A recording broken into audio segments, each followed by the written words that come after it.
Hello guys, welcome back to our channel. आज हम बात करेंगे एक ऐसे टॉपिक के बारे में जो हमें और आपको, हम सबको इम्पैक्ट करता है। पॉल्यूशन। हवा, पानी और मिट्टी सभी पॉल्यूट हो रहे हैं और इससे कुछ डेंजरस बीमारियां भी हो रही हैं। So let's discuss 4 disease that can arise from pollution and their symptoms. Let's dive in. Asthma सबसे पहली बीमारी है। अस्थमा जो हवा में डस्ट पार्टिकल, स्मोक या पॉलन ज्यादा होते हैं तो लंग्स पर डायरेक्ट असर होता है। इस पॉल्यूशन से अस्थमा अटैक ट्रिगर हो सकता है।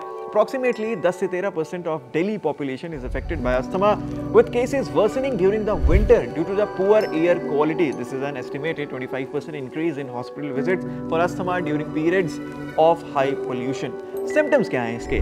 सांस लेने में दिक्कत हो रही है, शॉर्टनेस ऑफ ब्रेथ, सीने में टाइटनेस, चेस्ट टाइटनेस, खांसी और वीजिंग साउंड जब आप सांस लेते हो।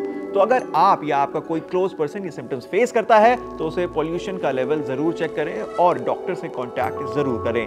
ब्रोंकाइटिस दूसरी बीमारी है। ब्रोंकाइटिस जब पोल्यूशन ज्यादा होता है तो लंग्स के ब्रोंकियल ट्यूब्स इन्फ्लेटेड हो जाते हैं, जिससे ब्रोंकाइटिस होता है। Chronic bronchitis is also prevalent with about 2.4 million people in India suffering from disease. The poor air quality in Delhi exacerbates bronchitis symptoms, particularly during smoke season. इसके symptoms क्या है? ज्यादा खांसी आना, स्पेशली बलगम के साथ, सीने में डिस्कम्फर्ट, पेन, थकावट और कमजोरी फील करना। ज्यादातर केसेस में ये क्रॉनिक हो सकता है अगर पोल्यूशन में रहने का एक्सपोजर लंबे टाइम तक हो। लंग कैंसर अगले नंबर पर है। लंग कैंसर पॉल्यूशन, स्पेशली जब हम केमिकल्स और सिगरेट स्मोक के बीच रहते हैं, ये लंग्स के लिए हार्मफुल हो सकता है और लॉन्ग टर्म एक्सपोजर से लंग कैंसर का रिस्क बढ़ जाता है। Lungs cancer rates are on the rise with non smokers increasingly being diagnosed due to long term exposure to high levels of PM 2.5 and other pollutants. Delhi has seen a significant number of cases through special annual figures for lung cancer. Cases solely due to pollution are difficult to isolate. Symptoms जो आपको देखने चाहिए वो है सांस चढ़ने में मुश्किल, वेट लॉस और फटीग बिना किसी वजह के। अगर आपको ये सिम्टम्स नजर आए हैं तो पॉल्यूशन के एक्सपोजर को मिनिमाइज करें और चेकअप के लिए जरूर जाएं।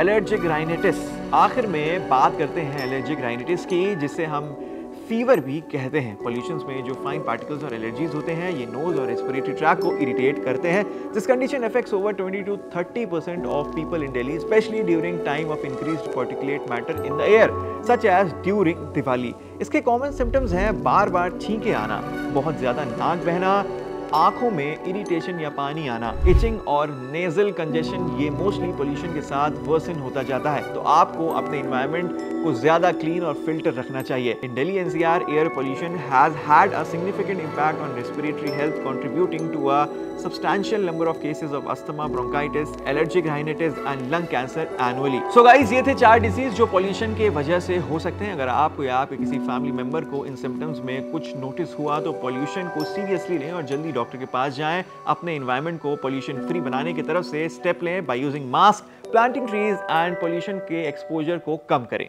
अगर आपको ये वीडियो यूजफुल लगी है, इससे आपको कोई फायदा होता है तो हेल्थ लाइफ को जरूर सब्सक्राइब करें।